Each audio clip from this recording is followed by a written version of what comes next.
What's going on, guys? I'm Mikey Sebastian. And I'm Shaun Adams. And today's tutorial is how to properly eat Taco Bell and Nutty Buddies.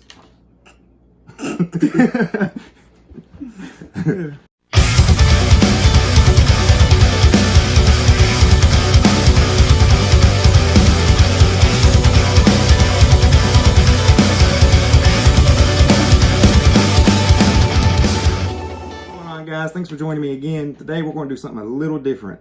This is an interview with my old good buddy and former teammate Mikey Sebastian. And do you want to tell him the big secret? We have decided to put the Dogs of War MMA team back together. Right now, starting out, we're not really looking forward to doing any kind of MMA right now. We're mostly focused on grappling, getting ourselves back in shape, and we got some of the old members back together. And man, this is just going to be a great experience for everybody. We're going to get our cardio back up, and hopefully we can be looking forward to finding some jiu-jitsu tournaments real early on next year. Awesome. That's what we're looking forward to right now. So we're just going to ask him some quick questions and kind of let you guys either get reintroduced to Mikey, or for you new people, get to know Mikey. Awesome dude, trust me. For sure. But you ready, bro? I'm ready when you are, brother. All right, first one is, what got you into martial arts? Back in 2006, I was a freshman in high school, and I was on a JROTC team for Perry Central. And the JROTC, we would always train for like the squads, platoons, exhibition, whatever, at the Sherman East Athletic Center. And I always seen my older brother, Tim Sebastian, he would always be walking up to the top of the athletic center to the wrestling room. And so one day I just walked up there with them to see what they had going on up there, and I seen them all training. I didn't know what they was doing. It looked like they were fighting to me. I didn't know what they was doing. And so I asked them what was going on. They told me to put some gloves on. And that's where my journey began when it came to MMA. Now, when you was in JROTC, was you planning on going to the military, or was this a thing that you was doing? I didn't really plan on going to the military, but I didn't really want to be a jock neither. I really had no interest in playing football or basketball or anything like that. And I clicked more with Major Corey than I did anybody else. Like, I felt like he was a better mentor, and so I had a lot of fun hanging out with him. And then once I got introduced to everybody that was in the class with me, we all became friends, and it just felt right for me.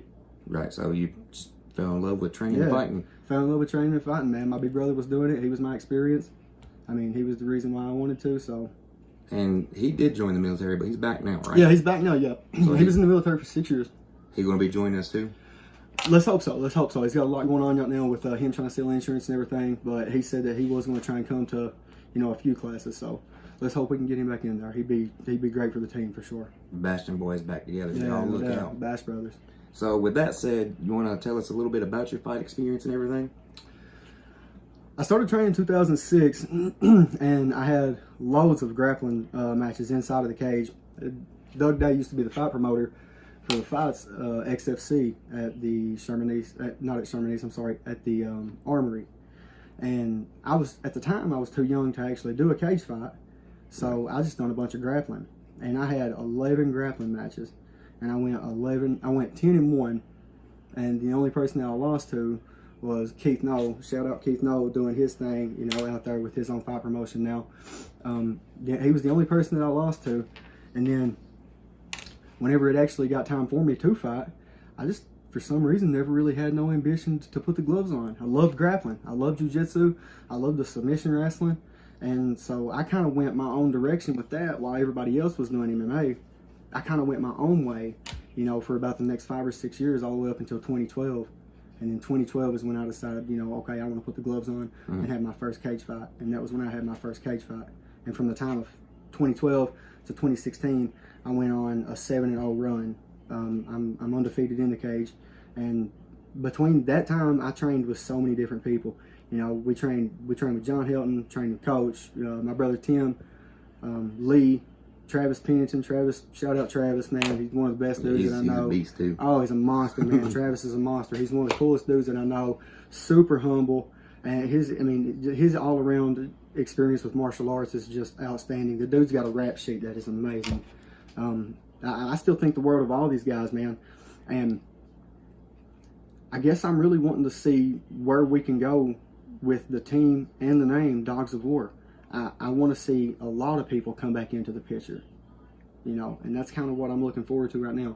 I want to see exactly if we can get, I guess you'd say, the band back together, Yeah.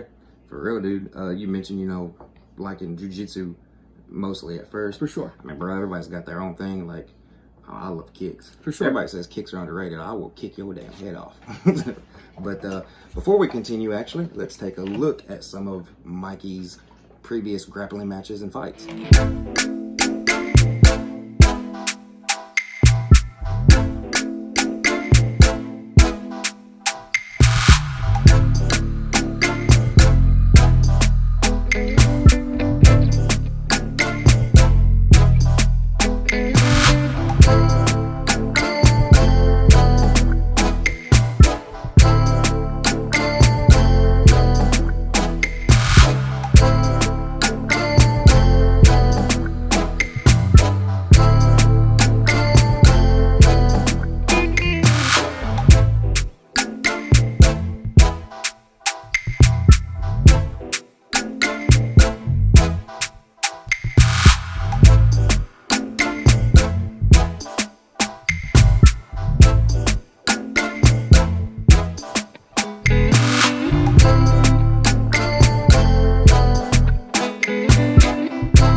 right, and we're back. So you mentioned getting the band back together and everything.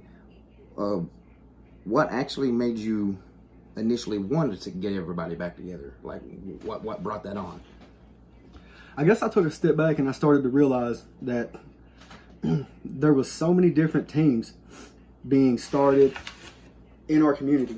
You know, you got Ryan Bryant and his team, which they're doing phenomenal things right now. Have you seen their new gym that they got? I've seen pictures on Facebook. Oh man, the pictures that he's put up on Facebook, that place looks absolutely outstanding. It looks beautiful. I mean, that Ryan Bryant, he's definitely doing his own thing. And then John Hilton, he just recently started back up. He's got his own gym here in town. And, you know, Travis he's always been a member of the martial arts community in our area. So he's either doing something at his garage, he's traveling up to Reaction. There's so many things that he's doing that, you know, everybody is doing so much with either jiu-jitsu, MMA, you know, just the martial arts in the community altogether. I feel like, honestly, it's so scattered out. I feel like it's so scattered out. If you look at the potential. Yeah, because you also got Viper Pit here locally. Viper Pit locally. The Beverly Boys. You got Ken out there training in Paintsville with Josh Stepp and those guys out there. You know, there's just so much going on in the community. And it always made me thought, you know, what if, even if we didn't come together under the same affiliation, we didn't come together under the same name, what if there was a possibility that we could all get together one time a month and train together? Even if we don't train, we can meet up and talk about our experiences. The community, the martial arts community that we have in our area, the talent is outstanding. Oh, yeah. And people don't understand that. People can't see that. And I feel like the big reason why people can't see that is because we are so broken up. Me and John Helton, we coined a phrase a long time ago. We always said, let's just train. Let's just train. That's all we want to do. And I want to get back to that mentality. I want everybody to get back to that. And that is the essence of martial arts, because hardcore martial arts enthusiasts, it's not just about training in the gym.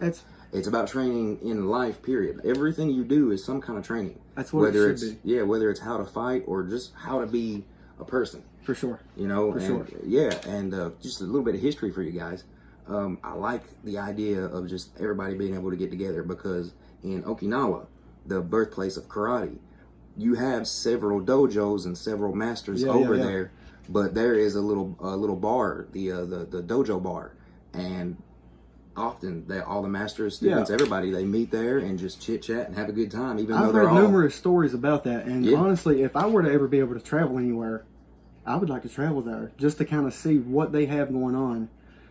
Just at that bar. Me being a karate guy, I'd love to. I mean, go to Okinawa. could you imagine just going and seeing how people from so many different, I guess you can't really call it walks of life. I guess you call it walks of martial arts life, because everybody's going to train differently. Not everybody's going to train the same, but to see them all come together as a community and be able to talk amongst each other. It doesn't matter who they're affiliated with. They don't care who's got what belt or what they, you know, who they represent.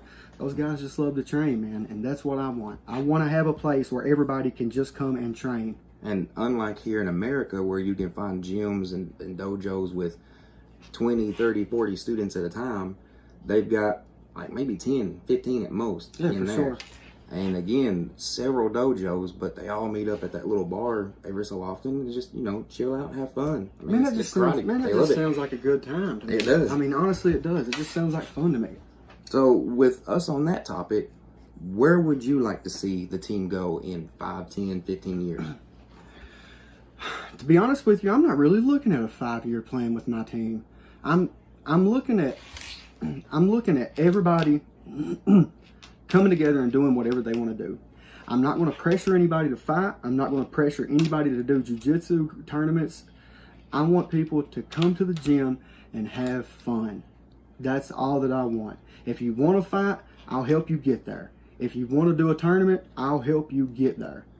But as far as me pushing any of that on anybody, I'm not going to. I want you to come to the gym and just have fun. I want to make jiu-jitsu and MMA a fun experience for everybody, to the point to where you're getting in shape. You're becoming a healthier you. And hopefully whenever you walk out those doors after training, you walk out with your chest poked out just a little bit further. Right. You hold your chin just a little higher and you got a little more confidence about yourself. That's all that I want. I want to try and make people a better version of themselves every time they leave that gym. Right. That's it. And I love that, bro. I love your mentality there. That is it. Because like me, myself, you know, I used to fight. Sure. And I fought. Now, I remember you fighting. What was that? 2008? 2007, 2008? I started in 04. When I started, like, we didn't even have a cage. We just had like the ring. Yeah. But now back in 2008, 2007, 2008, I remember that being like the pinnacle of MMA for Hazard, Kentucky. I think that's actually when we got the cage. We was having a fight every month. And it's not, when you thought about those cage fights up there, you thought about the Dogs of War. You thought about Travis. You thought about Tim, Herschel, you, Donnie Headcombs. You thought about all those guys. You thought about Derek Francis. You thought about all those guys. Those were the first names that popped up whenever you thought about those Mine guys. and Herschel's last fight was together. It was the second time we fought. No doubt. And yeah. big shout out to I Herschel. remember too. that. Still love you, bro. Yeah, big But shout out to Herschel. Where me and him had started in 04, and our last match, which was like 10 years later, 2014, 2015-ish, Doug actually had us announced as a Legends fight because we'd been in the game for so daggone long. Like, it wasn't, UFC wasn't even mainstream yet at the time, man. Like, it was just on ESPN every now and then. No doubt. So, No doubt. That was a really heartwarming moment for me. But yeah, like, I used to fight, but now, especially having a child and everything, like, I'm not really worried about fighting anymore, just defending myself. So I love the fact that you're not going to pressure people into fighting. Absolutely. Like, you have to fight if you want to be in this gym. Like, no. Having a gym, and dude, I mean, look at the talent we're going to have with just, like, me, you, Tim, coach. 100%. I mean, there's something for everybody. Jiu-jitsu, MMA, self-defense. Wrestling, Yeah, boxing, I mean, kickboxing. If anybody at all wants to come there, it should be pretty much open, right? 100%. It's completely open to anybody. It doesn't matter. It doesn't matter who you are. It don't matter if you think you're too old to train, if you think you're too out of shape to train. It makes no difference at all. You can come to the gym, and we will help you get to where you want to be. So it is a That complete free zone. Completely free zone. 100%. And I feel like that's something that's got the lacking too in the past few years, not just locally, but like nationwide, is there's a lot of gyms that don't have that second home, second family mentality. Right. And in essence, that's what you're saying, is that you want to build a place where people feel as comfortable, maybe sweaty, but feel as comfortable as they do at home. That's exactly right. I want everybody to feel like they're a family. I want everybody to feel like we can, I don't want you to think that when you come in that gym, you have your workout and you leave, that it's done until we come back in the gym. It's not like that. If anybody that trains with me needs my help for anything whatsoever, I'm going to go and help them. And I know that I can call on any of those guys at any time, and they'll come help me. I want it to be a family mentality, but at the same time, I want it to be a fun place for everybody. I want people to have fun. And when you take the fun out of jiu-jitsu and MMA and kickboxing, whatever you want to do, when you take the fun out of that, that's when people start losing interest in it. Right. That's when people start losing interest, is when you take the fun away. And so, again, me being... let's just train. Let's just train. Let's not be political. Let's not stand behind somebody else telling us that we have to do this or we have to do that. Let's just train. That's all I want to do. That's it. Right. I love that. Like, me being more traditionalist, like, that experience don't matter. Train together, learn, That's it. share, grow. That's martial arts. Train. Let me help you be a better person whenever you walk out those doors. When you come in to train with me, as you leave, I want you to be a better version of yourself every single time.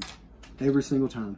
Then with the family second home aspect, this one is actually something I've wanted to do if I ever had my own gym. Is, do you plan on doing stuff outside the gym too? Like maybe gym cookouts? Everybody get together for like a gym theater Look, experience. everybody that knows Mikey done knows I be throwing down on the grill. You know what I mean? All the time. I be throwing down on the grill. No, I'm just, for real. I love to cook. I love to grill out. Everybody knows that they're more than welcome to come to my house, and we'll grill out. If you want to have a drink, sit there and have a drink, cut up, bullshit. I mean, it's just, I'll do anything that I can to try and create the family mentality. Like, everybody knows that they're welcome to come eat, hang out. I would love to do activities outside of the gym. Honestly, I would. I would really enjoy for us, because when you walk in that gym, I wouldn't necessarily say that you're stressed out or it's stressful, because that's not it. But you know that you're there to work out. I would like to create a feeling of like when you come somewhere, you know that you're gonna get enjoyment. You're gonna have you're gonna be enjoying yourself while you're in the gym. You're gonna be having fun there. But I want to take out the workout part. Take out the part where you're like, oh, kind of dreading the workout, but I'm gonna go anyway. You know what I mean? I want to take that aspect out. On the days that we don't train, on the off days, let's go to the house and have a cookout. Let's grill out. Mm-hmm. I mean, let's go do anything. Let's all get together one time and go down to the gorge. Go hiking, we do all kinds of stuff. Go hiking, go kayaking, or even whenever it warms back up. Even combine the two, like take like a beach day. Yeah, no doubt. doubt. Do a little training in the sand and hit the water. No doubt. Have no fun. doubt. let's just train and have fun, and let's make it a fun experience, man. No political crap, none of that. No, I'm there to train just like everybody else is there to train. Yeah, I'm the one teaching. But that makes no difference whatsoever. Don't look at me like a teacher at all. But a good teacher is also willing to learn. 100%. Absolutely. Absolutely. I'm not going to act like that I'm better than anybody in there. I'm there to help everybody get better. And if I see something that somebody's doing that I think is going to be useful in my arsenal, I will ask 100%. I'll be like, hey, you could have shown me how you done that. Yeah, exactly. 100%. There used to be I can't remember the Japanese word, but it was called a warrior's pilgrimage. And that's the concept behind that, is once somebody mastered their style, they'd pack up and hit the road for, 6 months to a year, learn from other masters, and incorporate that in their style. We just got done training. I'm parched. We actually kill it doing this. But, it's even like Bruce Lee said, absorb what's useful, discard what's not, make your style uniquely your own. So, you, like I said, being the teacher, but still willing to learn from other people, that's a great mentality to have, man. Absolutely. For sure. That's all the questions I got. You got anything else you want to throw out there real quick? No, I think that pretty much covers everything, man. Honestly, I just want to train. I just want everybody to train. I want everybody to have fun. I want to give a shout out to a couple people right quick. I want to give a shout out to John Helton for coming back and doing his thing, coming back and starting his gym back up. Give a shout out to Ryan Bryant. Those guys really are like a family out there. Those guys go out to eat and stuff on, I think Friday nights after they train. Those guys go out to eat, and those guys, he's got a couple guys that actually goes out to Lexington quite often. I think like Kevin Stamper, and I think Jade, and there's a few more of them that go out to train at Reaction often. Those guys go out there, I think, like once or twice a week.